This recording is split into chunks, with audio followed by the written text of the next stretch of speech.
Hola, buenas noches. Mi nombre es David Molina Rodríguez. Soy profesor jubilado, tengo 63 años de edad, habito en la alcaldía de Iztacalco y vecino de la colonia agrícola oriental. El capítulo que me toca presentar es el número 2 del libro autobiográfico del compañero presidente Andrés Manuel López Obrador, que se titula Gracias. Podríamos decir que este capítulo responde al cuestionamiento: ¿qué fue lo que hizo López Obrador cuando fue presidente del PRD en el periodo de 1996 a 2000? Las ideas centrales que se recuperan en este capítulo: en primer lugar está el papel del Consejo General del Instituto Federal Electoral en esa época, en donde se realizó de manera plural sin el predominio del PRI.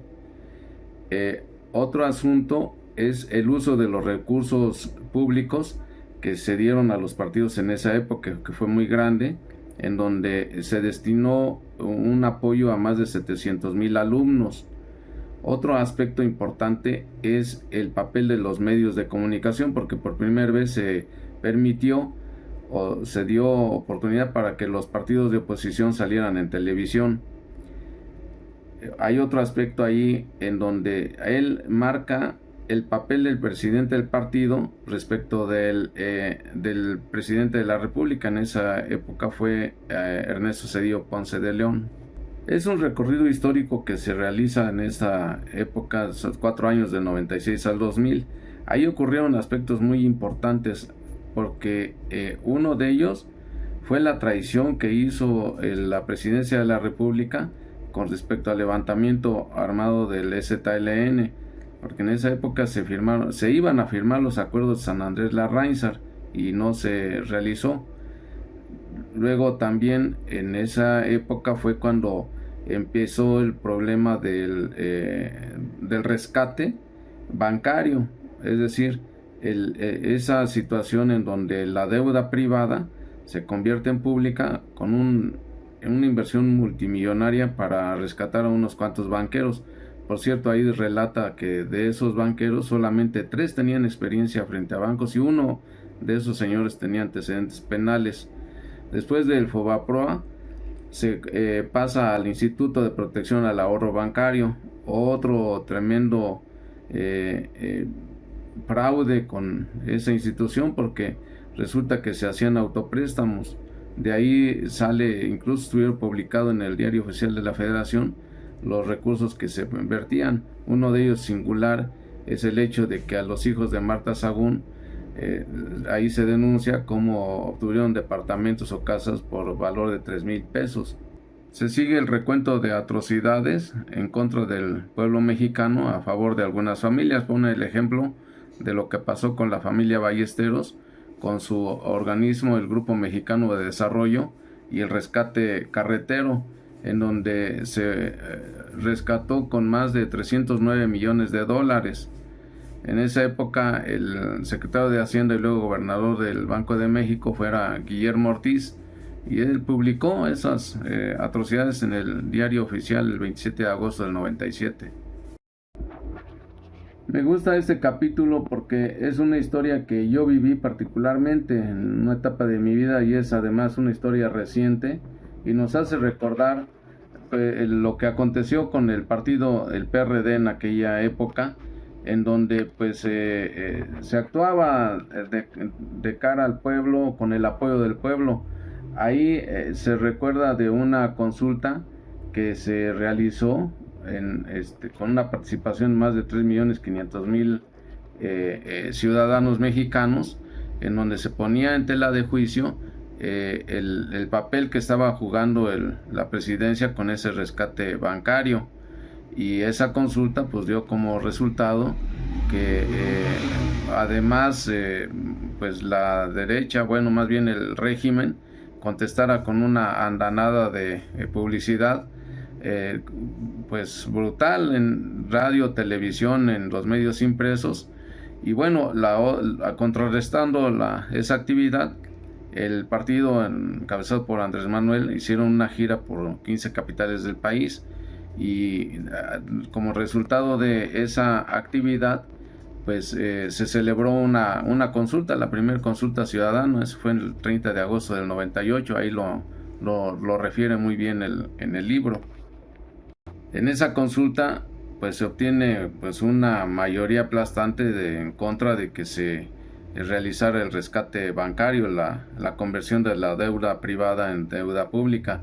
También hace recordar un programa monitor que ya no existe con Gutiérrez Vivó, en donde al aire Calderón pues acepta que no va a apoyar a la iniciativa presidencial de Zedillo para el rescate del Fobaproa. Lo dijo en vivo, en que no iba a apoyarlo, y luego, contraveniendo su palabra, en diciembre de ese mismo año, pues vota a favor del Fobaproa. Y bueno, ahí queda demostrada pues la hipocresía que tiene ese partido, pero también queda demostrado que realmente el pueblo organizado puede oponerse al régimen. De su actividad como presidente del PRD hace también un recuento del crecimiento del partido, porque en aquella época se ganaron en el Estado de México, pasó de 9 a 27 municipios, incluido Ciudad Nezahualcóyotl, uno de los más grandes de México. En Guerrero pasó de 13 municipios que se habían ganado con la anterior administración, que era de Porfirio Muñoz Ledo, pasaron a 21. En Hidalgo, donde únicamente se gobernaba Tezontepec, pues pasó a 17 municipios. En Morelos se empató con el PRI. Y bueno, ahí recordemos que en el 97 se gana la Ciudad de México por completo, y también un fenómeno que aconteció en Zacatecas con un priista en aquella época, se desciende del partido, y del partido del PRI, y lo arropa el PRD y como candidato externo, y ganan la gobernatura de Zacatecas, es del señor el doctor Monreal. Con ese triunfo que se realiza en Zacatecas, pues que ejemplifica la necesidad de que las candidaturas se realicen a partir de consultas y de estadísticas, como actualmente se realiza en Morena. Por último, ya para terminar, hace dos reflexiones. Una, lo que acontecía hace un símil de lo que pasaba en la época de la Reforma, entre Ocampo y Comonfort. Decía Ocampo, dice que lo que había que apretar era pescuezos, y Comonfort decía no, pues hay que apretar manos nada más. Al final los dos fueron asesinados por la derecha, eso lo recuerda él. Y bueno, yo creo que es a título de lo que no se debe de hacer en esta actualidad. También hace un reconocimiento de sus errores. Dice que el primer error es no haber participado en la elección interna cuando él se fue, y no haber dotado también de principios al partido, y pues no detener la politiquería, ¿no? El compadrazgo, el nepotismo, el amiguismo, la corrupción. Entonces también hace el recuento de la necesidad en aquella época de la necesidad de fortalecer una escuela de cuadros, la cual pues no fue suficiente. A mí me hace reflexionar este capítulo en el sentido de que los procesos sociales pues finalmente se cumplen, porque un ejemplo, esos acuerdos de San Andrés Larrainzar que no se firmaron, pues Zedillo no quiso darle la autonomía a los pueblos indígenas.